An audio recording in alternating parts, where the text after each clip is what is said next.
Au moins 50 personnes ont perdu la vie dans un accident de circulation routière survenu au village Tambo à 65 km de Mitwaba sur l'axe Manono dans le Haut-Katanga. Palish Zambia 2021, Joseph Kabila, plébiscité icône panafricaine pour la paix et le développement durable. Le président de la République honoraire de la République démocratique du Congo va recevoir son prix d'honneur ce 23 octobre à Lusaka.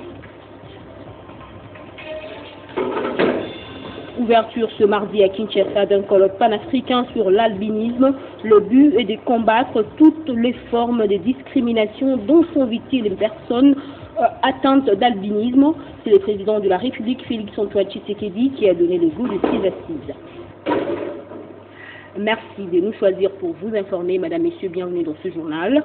Au moins 50 personnes ont perdu la vie dans un accident de circulation routière survenu au village Tambo à 65 km de Mitwaba sur l'axe Manono dans le Haut-Katanga. Selon les témoins sur place, il s'agit d'un camion en provenance du territoire de Manono dans le Tanganyika qui s'est renversé dans la rivière Kalumengungu avec à son bord plus de 50 passagers.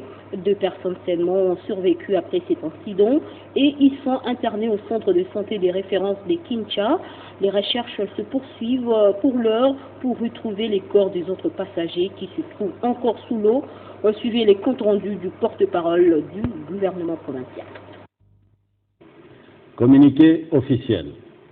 Le gouverneur de la province du Haut-Katanga, l'honorable Jacques Kiabula Katwe, informe la population du Haut-Katanga en particulier et de la République démocratique du Congo en général qu'il s'est produit un accident de circulation le dimanche 17 octobre 2021 à Tambo, village situé à 65 km de Mitwaba sur l'axe Manono, où un camion en provenance du territoire de Manono dans la province de Tanganyika s'est renversé dans la rivière Kalumengungu avec plus de 50 passagers à bord, dont 2 seuls ont survécu et sont internés au centre de santé de référence de Kinshasa.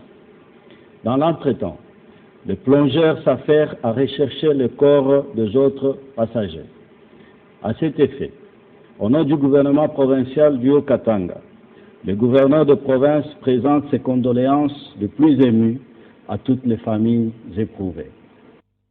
Plébiscité icône panafricaine pour la paix et les développements durables, le président de la République honoraire Joseph Kabila va recevoir ce samedi 23 octobre à Lusaka en Zambie son prix d'honneur à l'occasion de la 5e édition du sommet panafricain du leadership et de l'investissement. Le sénateur à vie est reconnu comme une référence et un modèle pour plusieurs organisations africaines.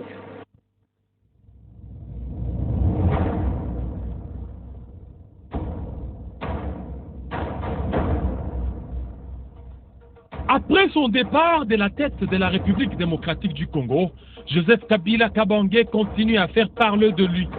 Dans son silence légendaire, plusieurs penseurs et organisations africaines, organisations internationales et nationales s'en inspirent.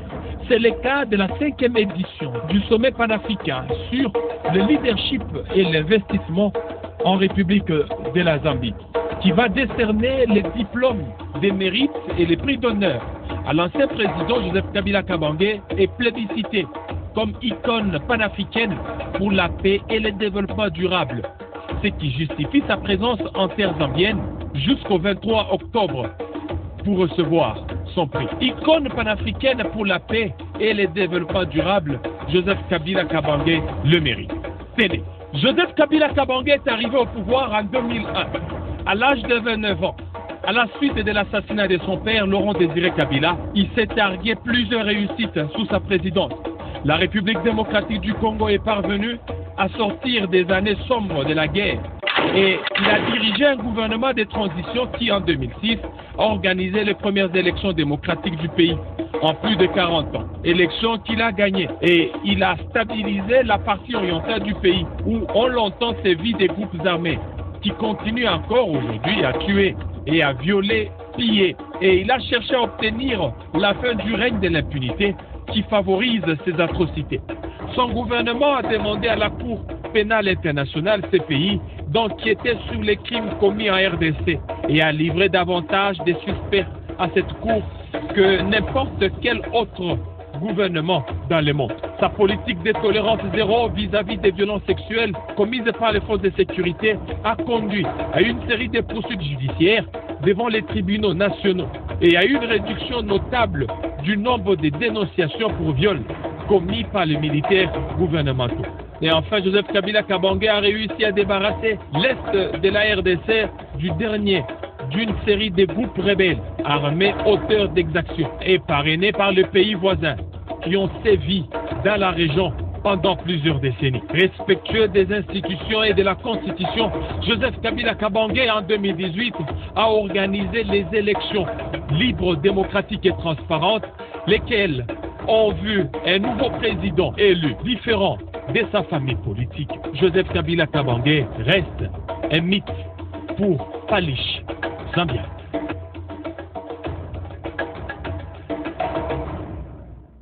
Le président de la République, Félix Tshisekedi, a procédé à l'ouverture du tout premier colloque panafricain sur l'albinisme organisé par le panel chargé d'accompagner la RDC à la présidence de l'Union africaine. Ce rendez-vous panafricain a pour objectif de faire un état de lieu général sur la situation des personnes atteintes de l'albinisme en Afrique afin de prendre les mesures urgentes pour combattre toutes les formes de discrimination sur la couleur. Et l'opposant Martin Fayulu a appelé tout le parti mécontente de la tournure des événements depuis le week-end dernier, entendez par là l'entérinement de Denis Kadima sur fond des conflits à former un bloc contre ce qu'il appelle la dictature fasciste, je cite, qui se met en place dans la négation et le mépris total de la souveraineté du peuple congolais. Ce bloc devrait mener des actions de terrain jusqu'à obtenir en 2023 des élections justes et crédibles. La coalition Lamouka a également dénoncé l'intolérance des quelques partisans politiques qui ont tabassé un marchand militant du parti SID le samedi dernier lors de sa mobilisation avant que ce dernier ne rende l'âme en début de semaine. Monsieur Mbosso a témérairement décidé de défier tout le peuple congolais en faisant entériner de manière cavalière et théâtrale une liste incomplète des membres de la CENI avec à sa tête Monsieur Denis Kadima, un proche de Monsieur Félix Tshisekedi. Ce forcing n'est pas différent des conditions de mise en place de la Cour constitutionnelle, et ce, pour servir l'ambition d'un homme qui veut, à tout prix, se maintenir au pouvoir. Ainsi, je lance solennellement un appel à toutes les forces politiques et sociales du pays, réellement acquises au changement, à la Constitution, d'un grand bloc patriotique contre la dictature fasciste. Ce bloc aura pour mission principale de mener des actions sur terrain afin de faire échec à ces macabres projets de fraude électorale. Je prends l'opinion nationale et internationale à témoin et j'attends impatiemment que des enquêtes sérieuses soient menées pour identifier les membres de ces milices privées qui sèment la désolation partout où ils se trouvent, attaquent et tuent paisiblement les citoyens. Le député national Moïse Nyarugabo a sonné l'alerte ce mardi au cours d'un point de presse sur la situation inquiétante vécue depuis la semaine dernière dans la localité de Bibobokoboko, située à une vingtaine de kilomètres de Baraka à Fizi. La population essentiellement Banyamulenge s'est retrouvée au milieu de plusieurs attaques de la part des Maïmaï à Kotumba et des groupes armés burundais. Pour ceux qui n'ont pas violemment trouvé la mort dans ces circonstances, ils sont encore retenus otages à l'heure actuelle sans que le gouvernement ne dise un mot. Le sénateur Moïse Nyarugabo voit en ce comportement une volonté d'épuration ethnique de cette communauté victime de plusieurs stéréotypes. Je demande que ce gouvernement fasse des opérations systématiques pour mettre fin à tous ces groupes armés qui pilulent, qui tuent, et qui eux disent que leur cible, ce sont les Banyamulenge. Ils ne s'attaquent même pas à l'État. Voilà pourquoi l'État les tranquille. Mais l'État ne devait pas les laisser s'attaquer contre une partie de la population. Vous suivez dans les réseaux sociaux, avec un discours de haine, pour dire les Banyamulenge sont des étrangers, ce sont des Rwandais, ce sont des comploteurs, ce sont des... je ne sais pas, qui doivent rentrer chez eux. Comme si la question de la nationalité, maintenant ce sont les Maïmaï qui doivent la gérer. Ce sont les communautés qui doivent gérer la question de la nationalité. Le gouvernement, silence radio. On parle, on dit que les Banyamulenge sont en train de préparer la balkanisation. Une communauté minoritaire qui vit dans ces montagnes avec leurs vaches. Il n'y a même pas de route à Minembwe. Mais on veut faire croire à l'opinion qu'ils sont en train de préparer la balkanisation. Tout le monde garde ici.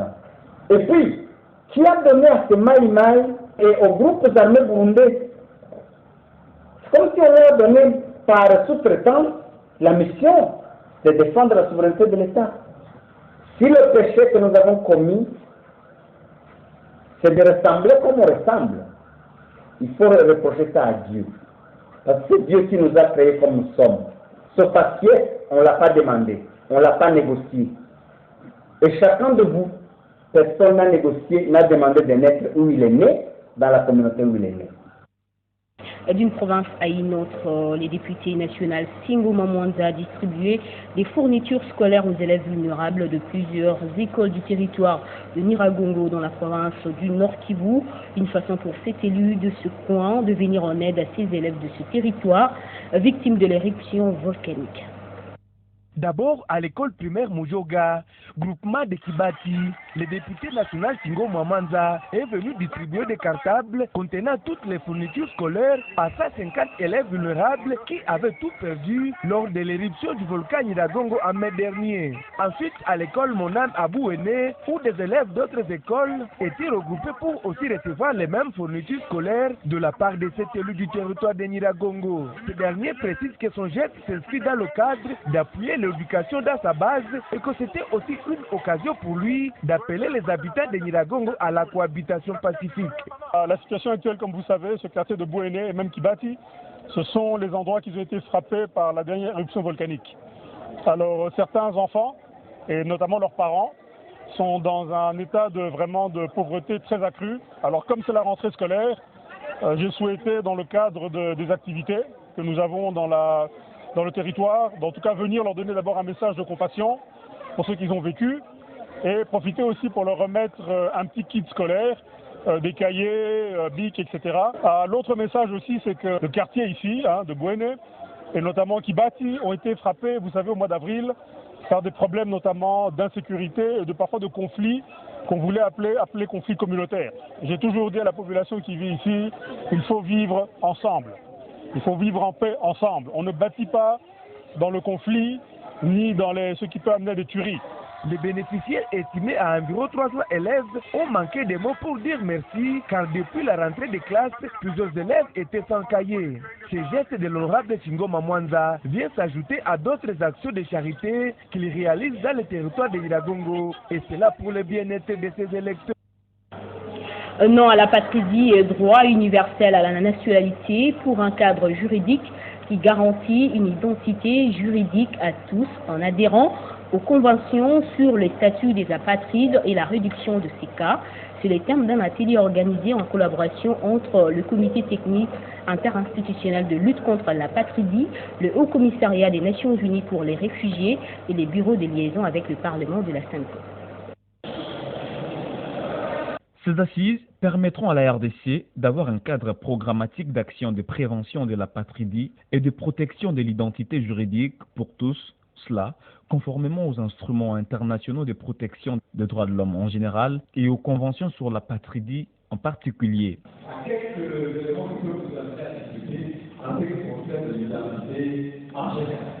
Cet atelier devrait aussi déboucher sur la validation du plan d'action national, l'identification des opportunités d'action, détaillant la contribution de parties prenantes pour la ratification, la mise en œuvre des conventions de l'ONU sur la patrie et l'harmonisation du cadre légal congolais sur la nationalité conformément aux droits modernes. Cette situation, qui a des conséquences humaines incalculables, affecte également la croissance socio-économique ainsi que la stabilité nationale et régionale. Il s'y est de signaler que la RDC est signataire de la déclaration et plan d'action de la conférence internationale pour la région des Grands Lacs sur l'éradication de l'apatridie adoptée par les chefs d'État à Brazzaville en octobre 2017. Revenons au Nord Kivu où les vice-gouverneurs, les générales Romy Ekouka, a ouvert les travaux de la 4e mini-table ronde intercentrale de distribution régionale CDR du Bureau de coordination des achats BECAF, une activité organisée par l'Association régionale d'approvisionnement en médicaments essentiels en vue d'améliorer la couverture sanitaire de la population. Organisée par l'Association régionale d'approvisionnement en médicaments essentiels, en sigle ASRAMES, cette 4e mini-table ronde constitue un rendez-vous de routine et constitue un moment de réflexion et d'évaluation sur la manière dont ASRAMES et ses partenaires exécutent le mandat leur confié par l'État congolais, celui de mettre en œuvre la politique pharmaceutique dans son volet d'approvisionnement, à savoir rendre accessibles et disponibles les médicaments de qualité sur l'ensemble du territoire national à travers les services d'achat centralisé BECAF en sigle. Mais pour que cet objectif soit atteint, il y a des défis à relever, a fait savoir le président du conseil d'administration de ASRAMES, le professeur Wasso Missona. Notre pays est à dimension continentale. Et pour acheminer les médicaments à tous les coins de la République, on a besoin de relever les défis sécuritaires, on a besoin de relever aussi les défis du transport. Le vice-gouverneur policier du Nord Kivu, le général Romy Ekouka, qui a officiellement ouvert ses assises, se réjouit du fait que cette 4e mini-table ronde met un accent particulier sur le problème de qualité de médicaments. La vision du président de la République en matière de bien-être de la population, je saisis donc l'occasion pour le féliciter et l'encourager à garder ce souci permanent et cap vers le développement pharmaceutique et sanitaire de la République démocratique du Congo au diapason des autres nations. Ces travaux qui vont jusqu'au 21 octobre 2021 et dont les participants viennent des 12 provinces de la RDC devront déboucher sur des recommandations qui seront déversées à la table ronde intercédaire qui sera tenue du 26 au 29 octobre prochain à Kisangani. Et le conseiller principal chargé des finances et mines du gouverneur militaire du Nord Kivu, David Kamoua, a autorisé la reprise des activités liées au traitement des minéraux pour leur exportation plutôt. Cela intervient après plus de 10 ans de rupture. C'est à l'issue de la réunion présidée dans les installations de la société minière Sakima par le conseiller principal du gouverneur militaire du Nord Kivu, chargé des finances et mines, que maître David Kamoua a officiellement lancé le début de l'opération de traitement des minéraux à Goma pour leur exportation. C'est là un mois après le début aussi du transfert des minéraux entre les provinces du Maniema, du Nord et Sud Kivu. D'où la satisfaction de David Kamoua. Permettez-moi encore une fois de remercier son Excellence, Monsieur le Président de la République, Antoine Félix Tshisekedi Tshilombo, qui fait des peuples d'abord ce slogan, puisqu'il place l'homme au centre de sa politique. Je dois également remercier l'ensemble du gouvernement, Samalou Kondé, le ministre national des Mines, qui nous a autorisé d'appliquer les protocoles d'accord entre les 3 provinces qui prônent la libre circulation de minerais en vue de lutter contre la fraude minière, mais également de promouvoir la classe moyenne. Nous sommes heureux de constater, avec l'appui technique de nos services, nous avons vérifié la légalité, la régularité de tous les documents et aujourd'hui nous sommes venus autoriser officiellement le début de traitement de ces minéraux pour leur permettre l'exportation afin que nous puissions continuer la fluidité de ce transport pour que l'économie... Pour les délégués du gouverneur du Maniema à cette cérémonie, le député provincial Kialuku Kwalutakwa Gaspard, c'est un pari gagné après une longue période de rupture de transfert et traitement des minéraux. Vraiment, nous ne pouvons que louer cette opération ici parce que ça permettra de faire avancer du bas peuple. Ce début de traitement des minéraux est salué par plusieurs négociants. Notons que 1 mois après le début de transfert des minéraux dans les 3 provinces, 20 tonnes de cassiterite sont déjà entreposées à Goma et prêtes à être traitées. Et la Caisse nationale de sécurité sociale antenne du Nord Kivu continue avec le paiement de prestations sociales. Pour le lundi et mardi, 44 pensionnés du territoire de Massissi ont reçu leurs prestations sociales. Le directeur provincial de la CNCS a à l'occasion donné des innovations pour ce 3e trimestre. La première étape de paiement des prestations sociales s'est déroulée à Massissi Centre, chef-lieu du même territoire. Et c'est le directeur provincial de la Caisse nationale de sécurité sociale qui s'est personnellement déplacé pour aller lancer cette opération en présence de quelques autorités locales et les pensionnés. Patrice Kambale Kamwenge a donné les innovations pour ce 3e trimestre. Nous avons demandé à travers le conseil d'administration de la Caisse nationale de sécurité sociale de pouvoir venir procéder au lancement des paiements des prestations sociales suivant la décision du chef de la raison. L'innovation, c'est que le gouvernement descend auprès de ses administrés. Le paiement des prestations sociales est suivi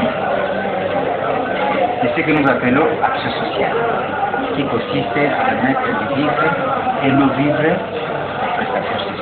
Les prestations sociales ont connu une augmentation.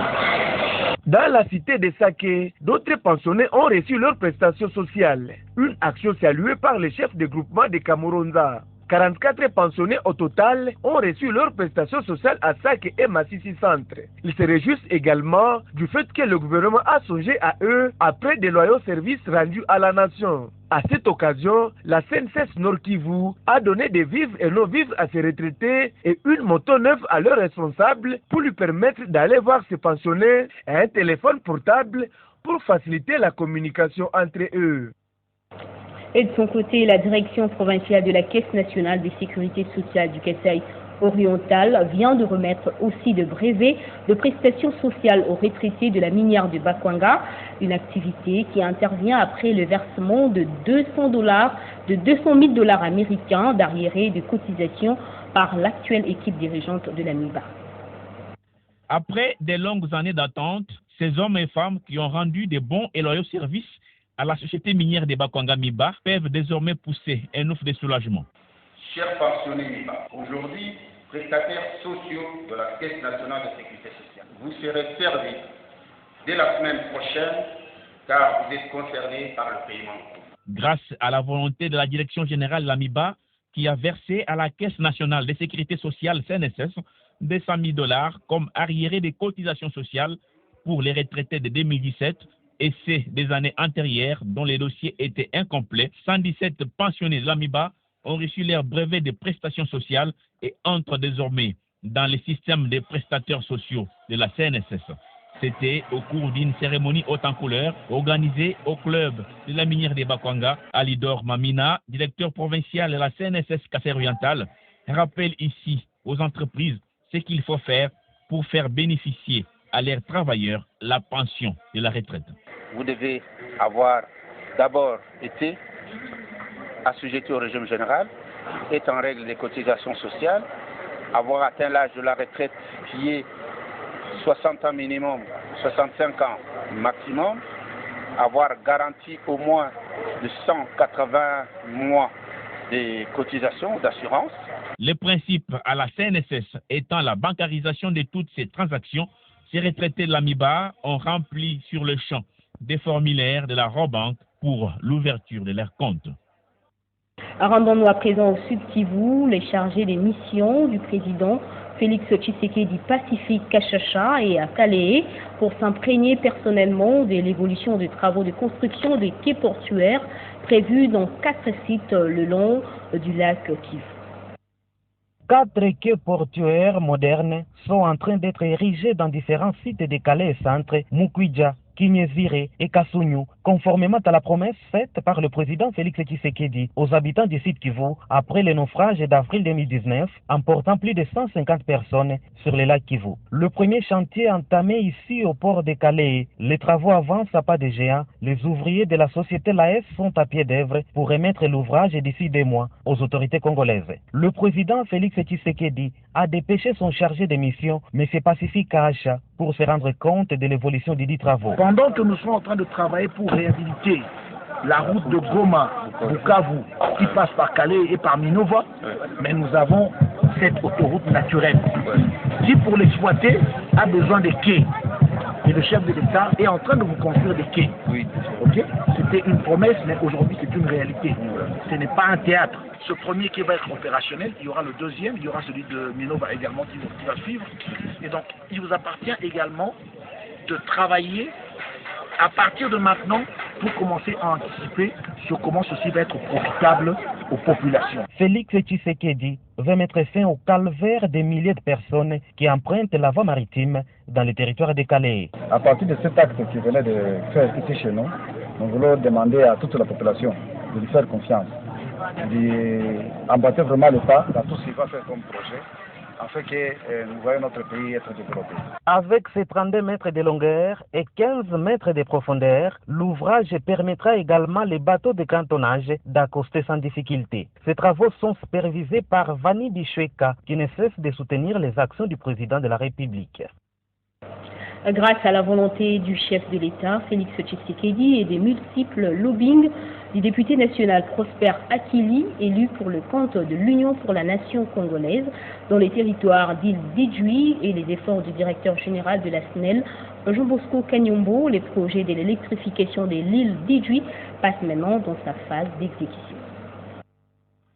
Aussitôt informé de la création du comité technique d'électrification de l'île d'Idjoui et des membres qui le composent, sur instruction du président de la République, Félix Antoine Tshisekedi Tshilombo, l'honorable Prosper Akili Miruo a dépêché une équipe pour informer les insulaires de l'imminence de la mise en exécution de ces gigantesques projets qui donnent espoir à toute la population d'Idjoui. Ce projet, qui date de 15 ans, a été initié par Feu Ntawiniga depuis 2004 et aujourd'hui la matérialisation du dit projet d'électrification de l'île d'Idjoui est le fruit du lobbying de l'honorable Prosper Akili Miruo. Après 3 ans de plaidoyer du député national élu d'Idjoui, aujourd'hui ce projet est à la phase déterminante du démarrage de son exécution. Dans ce plaidoyer, l'élu d'Idjoui a été soutenu par le président national de l'UNC et ancien directeur des cabinets du chef de l'État.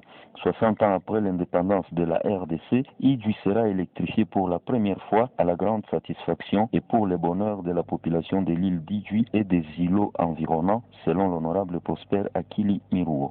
La nouvelle de la nomination de l'équipe qui vient matérialiser ce projet, longtemps attendu, a été donnée par l'un de ses collaborateurs, annonçant la désignation des membres de ce comité technique par M. Jean Bosco Kanyombo Kayan, directeur général de la Société nationale d'électricité. Ces derniers auront comme mission notamment le recrutement du personnel, faire un état des lieux des matériels entreposés à Bukavu et sur les sites d'Idjoui, préparer le dossier de l'appel d'offres jusqu'à la clôture du projet. La population du territoire insulaire d'Idjoui félicite et encourage l'honorable Prosper Akili Miruo, l'homme de développement, pour le lobbying, mais aussi pour sa disponibilité et le suivi régulier qu'il a assuré afin que ce projet arrive aujourd'hui dans la phase d'exécution. En société, le député Joachim Mavungu a communié avec les fidèles de l'Église chrétienne unie du Saint-Esprit, réunis le dimanche dernier au chef-lieu du territoire des Kestangulu, dans la province du Congo central. L'élu du territoire des Sekebanza au district du Bas-Fleuve, dans le Congo central, a de l'aura dans tous les 3 districts de cette province, comme le démontre son accueil à l'église chrétienne unie du Saint-Esprit à Kasangulu, dans le district de la Lukaya. Accompagné de son épouse, le député national Joachim Mavungu a participé au culte dominical organisé sous la conduite de Fénelon Mavila, le représentant de cette église pour l'Europe. La particularité de ce culte, le député national Joachim Mavungu, président d'honneur de la fanfare de cette église, a posé un geste. La remise symbolique d'un équipement complet d'instruments musicaux de la fanfare et une enveloppe importante pour l'achat de sacs de ciment destinés au parachèvement des travaux de construction du temple de cette église sur place à Kassangoulou. Il s'agit au total de 50 sacs de ciment. Un geste salué par tous les fidèles et les dirigeants de cette église. Ils ont surtout rendu grâce à l'Éternel Dieu pour avoir touché les âmes sensibles, comme celle des Mavungu Chiku, dans l'exercice de la libéralité. Comme chez tous les croyants des Mpeveya Longo, le culte des Kassangoulou a été clôturé dans une ambiance très festive au rythme de la fanfare.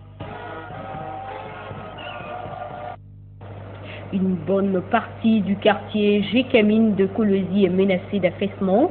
Une situation causée par des explosifs de l'entreprise minière Comus. Les députés provinciaux élus de Kolwezi, Jean-Marie Kasséa et Gaston Mouchide, sont toutes oreilles aux plaintes de leurs électeurs pour tenter de résoudre ce problème. Le quartier Gécamine de la ville de Kolwezi est menacé d'affaissement. Les explosifs de l'entreprise minière Comus seraient à la base de ce danger environnemental. C'est suite à une alerte que les deux élus de Kolwezi, Jean-Marie Kasséa et Gaston Mouchide, étaient d'abord sur le terrain pour un constat avant de convoquer par la suite à l'Assemblée provinciale du Lualaba les responsables de cette entreprise minière pour des solutions préventives. Tourner ce président, le gouverneur Bayoué, entreprise na yeye akuye pale, au besoin quand on a biche travailler taum. Guidés par la population, les deux élus de Kolwezi ont fait un constat amer. Des maisons et des écoles de la Gécamine complètement fissurées. Un danger permanent pour les élèves. Il est grand temps de se pencher sur le dossier afin de prévenir le pire, ont-ils insisté. 48 heures après, Jean-Marie Kasséa et Gaston Mouchide ont reçu à l'Assemblée provinciale du Lualaba le directeur général de l'entreprise Comus en présence des experts en la matière. La rencontre débouche sur l'obligation de délocaliser les habitants de cette partie de la ville. Et pour s'enquérir, ils sont tous descendus sur le terrain. Le constat dégagé sur place, c'est le rapprochement entre la mine et les maisons qui violent l'article 254 du Code minier qui voudrait que l'écart soit de 1000 mètres. Duralex Sedlex, dit-on, l'entreprise minière chinoise Comus a accepté de délocaliser 133 maisons et indemniser leurs occupants dans un premier temps. Un retour à Kinshasa pour parler de l'université du plateau de Bateke, les complexes scolaires Nzamou, qui ont été réhabilités de bout en bout par l'Association pour le développement communautaire. À travers cette action, l'ADC a voulu soutenir l'éducation de la jeunesse congolaise.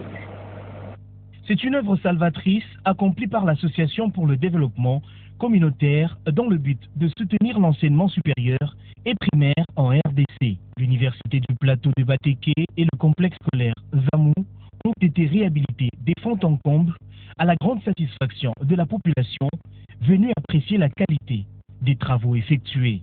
Cet alma mater dispose d'une salle d'informatique avec plus de 80 machines pour la pratique, d'un terrain de basket complètement rénové, d'une salle de musculation répondant aux normes internationales, d'un bâtiment moderne, d'une bibliothèque, des hommes pour étudiants et aussi d'un personnel qualifié. Le complexe scolaire Zamou, qui a également bénéficié de l'œuvre de l'Association pour le développement communautaire, est également revêtu de sa nouvelle robe. Une action saluée par la population venue en grand nombre. Je suis très ému, très content de voir que la station que nous sommes en train de vivre aujourd'hui à Maloko, ça montre à suffisance que nous ne sommes plus du plateau.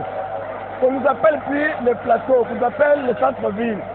Parce que les constructions pareilles, les édifices, les immeubles, avec les matériels complets, fait l'honneur de notre commune. Je suis très heureuse de voir que, enfin, on a notre propre université à Maluku, l'UPB, bien construit. L'université du plateau de Bateke et le complexe scolaire Zamou sont situés au quartier Monaco, communément appelé Cité La Frontière, dans la commune de Maluku.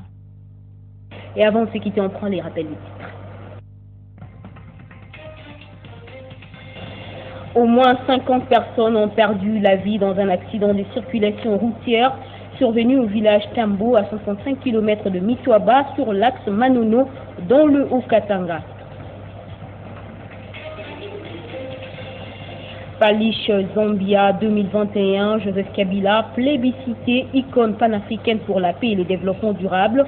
Le président de la République honoraire de la République démocratique du Congo va recevoir son prix d'honneur ce 23 octobre à Lusaka. Ouverture ce mardi à Kinshasa d'un colloque panafricain sur l'albinisme. Le but est de combattre toutes les formes de discrimination dont sont victimes les personnes atteintes de l'albinisme. C'est le président de la République, Félix Tshisekedi, qui a donné le go de ces assises. C'est la fin de cette édition. Restez avec nous. L'actualité continue dans Balambuka Congo sur YouTube.